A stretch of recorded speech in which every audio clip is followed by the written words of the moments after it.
Hi, this is Dr. David Potter, and welcome to Potter's Podcasts and Inspirations. We're doing something a little bit different this week.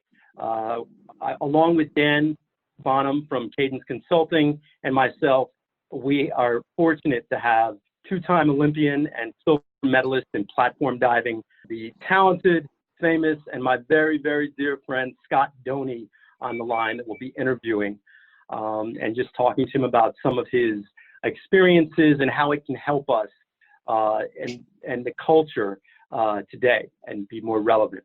Scott, how you doing, brother? Great. Thank you so much for having me. Yeah, man. So it's funny. We were chatting before when I asked you to come on, and you're always so gracious. And I said to you that it's funny. I've never really been impressed with all of the things you've accomplished. I'm more impressed with who you've been along the way as a person. But as I'm looking down at all of these things that you've done, two-time Olympian, silver medalist in Barcelona on platform diving, 11-time national champion, I should be more impressed, man. It's pretty amazing, all the things that you've accomplished. And at that time, it was such a young age, and you've also accomplished so many other things in your professional career since then. I'm really grateful that you came on. And I really want to dig into your experiences as a professional athlete, the things you had to overcome, and how that relates to people right now and how they can move from this pandemic and some of the other things going on in our culture and live a better life than they've lived before. I'm talking a lot about how this new normal can be a better normal. And I could think of no one better to speak to that than one of my very best friends, Scott Donie. So, Scott, first of all, what was it like at a period of time in your life that you devoted your whole life to be a pro athlete? What was it like to be the best in the world at something? What does that even feel like? Well, before I even start, I have to let everybody know that Dr. Potter and I go way, way, way back.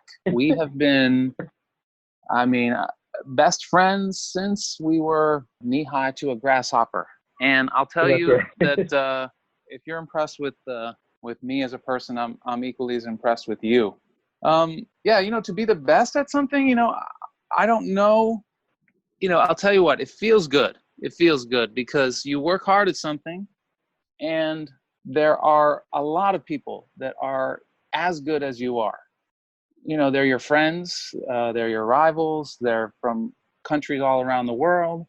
And, you go to these meets and you have fun and you live your life, but you form a lot of friendships. And then, you go into the field of battle or, this individual sport of diving and, and everybody's trying to do their best. And on any given day, it could be any one of you. And I was fortunate that when it counted the most, I had my best performances, it feels good to be able to put that together and to do it in front of the whole world on a stage like the Olympics. Feels good. That's incredible. I remember visiting you in Houston when we were kids, and you were training with the national team at that point. And a lot of people they think of people diving off a board and jumping in the water. But so your specialty, at least in the first Olympics, was the 10-meter platform, and you allowed me to go up on the 5-meter platform, this concrete platform, and jump off. And I did not do. You invited me to the 10-meter platform, but there was no way I was taking you up on that offer. It was all I could do. My teeth were chattering on the 5-meter, and I jumped off, and my feet hurt me for like a week. So can you explain what it's like to dive off a 3-story building, hitting the water at probably 35 miles an hour, over and over and over again, and what kind of toll physically that takes on your body? Yeah, well, it's terrifying. It's terrifying. I grew up and I have a pretty severe fear of heights. And I have that fear of heights that lives with me to this day. I do not like rooftops. I don't like balconies. I don't like to go near the windows if I'm up somewhere high. And so to become an Olympic platform diver was not easy. And the one thing you have to realize is that, fear is a good thing. Fear is a good thing. The fear that I had diving off that platform never left me. Every time I'm afraid. And that's okay. You actually kind of want that. Maybe there was a time or two when I got a little bit overconfident and started thinking, oh man, this is nothing. I'm not afraid of this. This is nothing. And when you have that moment of overconfidence, that's when you get hurt.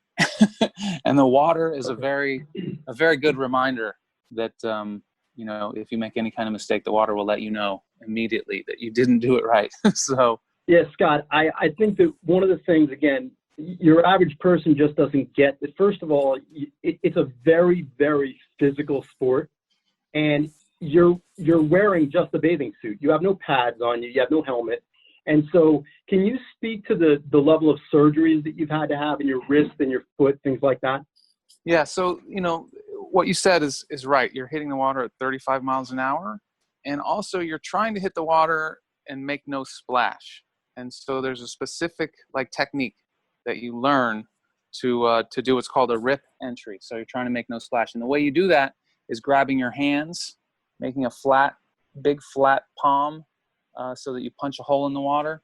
And so there's a ton of stress hitting the water and over at 35 miles an hour through your wrists first.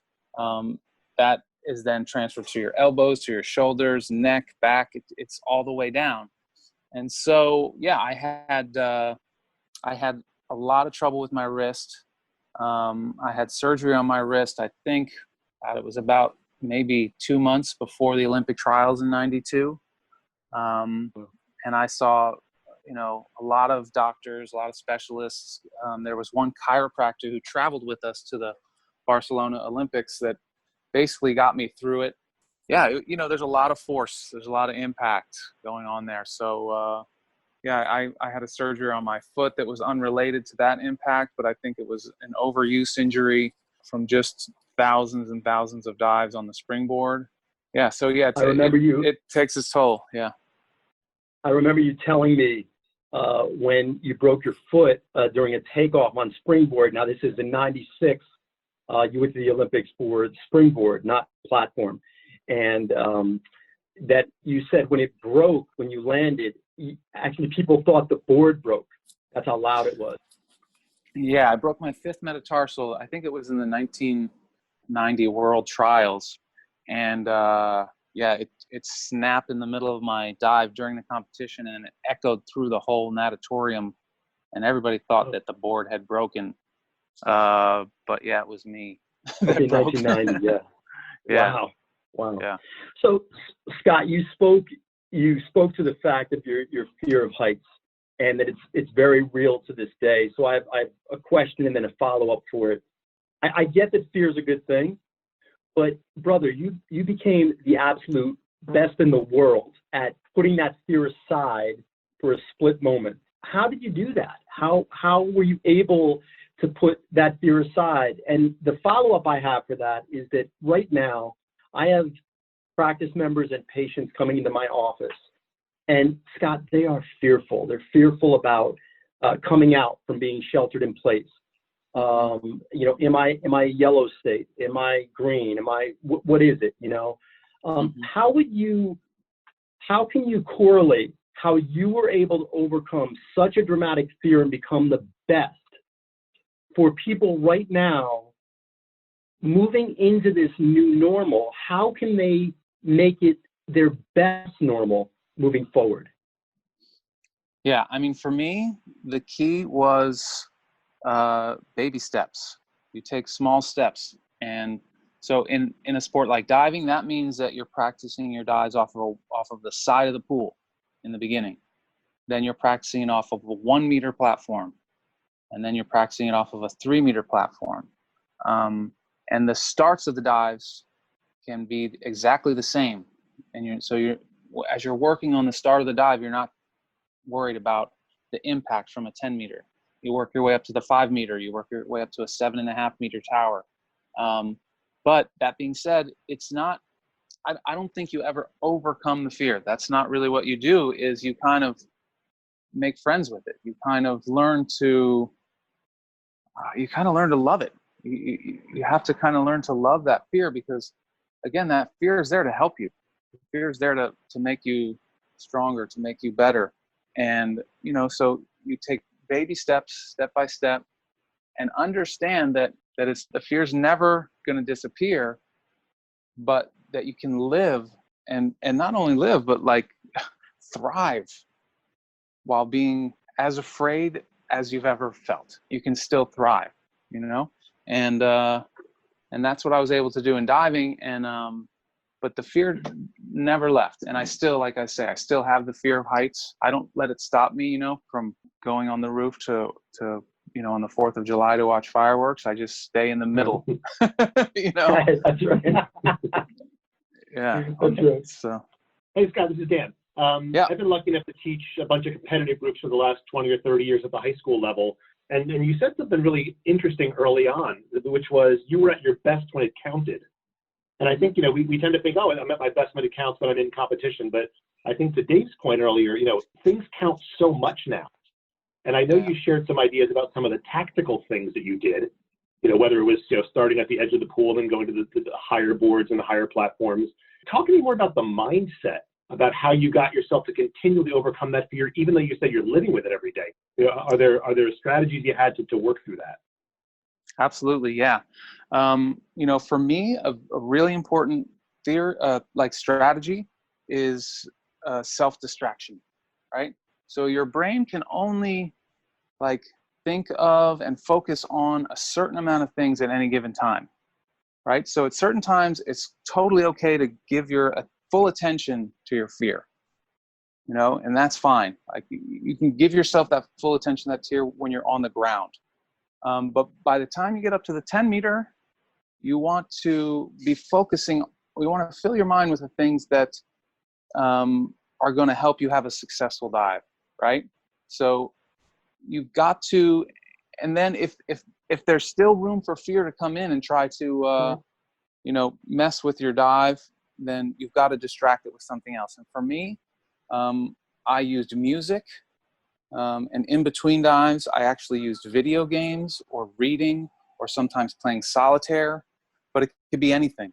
And so I would always focus on the things I needed to do on my dive, but also keep my mind distracted. And usually it was with music. So I had music in my head and I'd be singing to myself, and also, focusing on the specific things I needed to do a successful dive. And then at the moment when it's time to go, you kind of have to just let it all go and let your body, your instincts, your training, just take over, And that can be the hardest part. But yeah, I could go on for hours about all the little things that I would do to get myself ready for that exact moment to be the best when it counted most. Yep. Scott, one of the things I really love that you said was the fact that you would use fear almost as fuel to drive you to be your best. And I think that's really relative to what's going on right now in our culture, because there's a lot of fear going on, a lot of uncertainty. And I really feel that if people can use that fuel and point it in the right direction, we can really, as a culture, come about to being our best. How would you say the experience that you've gone through, because you coached at NYU for 16 years, and you've coached at Columbia now for 4 years, Columbia University. How many Ivy League champions, I forget, at Columbia you had? Yeah, my men in the first 4 years have won 6 Ivy League titles. Wow. And I've had a woman finish second. So great. Yeah, we've had great success. So with your history, with everything you've gone through, especially overcoming, the fear of heights and things like that, how would you say that strategy has helped you coaching, being a better husband, a better father? Yeah. I mean, first of all, the times that we're living in are unprecedented, and everybody's afraid. I'm living in Manhattan. The city is experiencing great unrest, and it's surreal. We're walking around and everyone's wearing masks and keeping their distance, and it's scary. That being said, we have to go on. We have to live our lives, and so we take all the precautions that we can. I go to the store. I go to the laundry room. I have to walk my dog. And but it's an adjustment. It's an adjustment for all of us. It's an adjustment for all of us. And I feel like my wife actually came up with this brilliant sort of metaphor for what's happening right now, because I think a lot of us are feeling like we're sort of in a prison. And when we come out, we're hoping for everything to get back to normal. And what she says is, what, you can look at it in one of two ways. You can look at it as, well, you're in lockdown, you're in a prison, and then eventually you're going to get out. Or you can look at it as you're in a cocoon, and when you come out, you're going to have the chance to reinvent yourself and reinvent your life, and the world can reinvent itself in this moment. It's really like a crucial opportunity for the whole world to reimagine itself. And I love with that. With the current things going on with racial injustice, it's a chance for us to reinvent that too, worldwide, and it needs to happen. Right. And so we have to remember that this is as much an opportunity as it is a problem. Okay. Did you want to ask another question? Yeah, actually, Dave, I was kind of fascinated at some of what Scott said earlier about how he was preparing to dive and the things that he would use to get himself ready. Yeah. What do you think your patient should be thinking about? Well, it's interesting because I'm kind of a second responder, right? Not a first responder, but I've been open the whole time, and I've been working on first responders. So it's interesting, people that have been going out and working the whole time, they're kind of taking it like not much has changed. But every day I have somebody call up and say, hey, what are you doing? What's different in the office? And as we've made different changes in the office for people's safety, what the question was, what do I see people doing? Yeah. What would you recommend that they do based on some of the great ideas that Scott had, how he would overcome his fears? I think Scott said it right. I think it's baby steps. You're not going to, the first week that you're lifting shelter in place in certain areas is not the time to travel to Europe. That's the time to maybe not just go to the grocery store, but maybe you go to the chiropractor, or maybe you make, hopefully very soon, according to my wife, a haircut appointment. All right. Or you get to, you just kind of expand your bubble slowly. But I really like what Scott said, that being able to take the fear, using it, and making it a cocoon so that there can be this transformation into this beautiful butterfly. Like, I just love that whole visualization. Scott's wife's name is Kylie, and she's remarkable in her own right. So, but Scott, as always, man, you're just an inspiration, man. I got to tell you. And it's funny because I look over all your accomplishments, and I have to tell you, the biggest accomplishment that I've seen with you is being, my best friend all these years, and dealing with me, and just being an inspiration that I can look towards and lean on over the years. So I appreciate you doing this interview, and I'll talk to you soon, brother. All right, man. Well, good luck. I love you. Thanks for your time, guys. Good Love you, talking, man. Scott. Take care, man. All right, bye.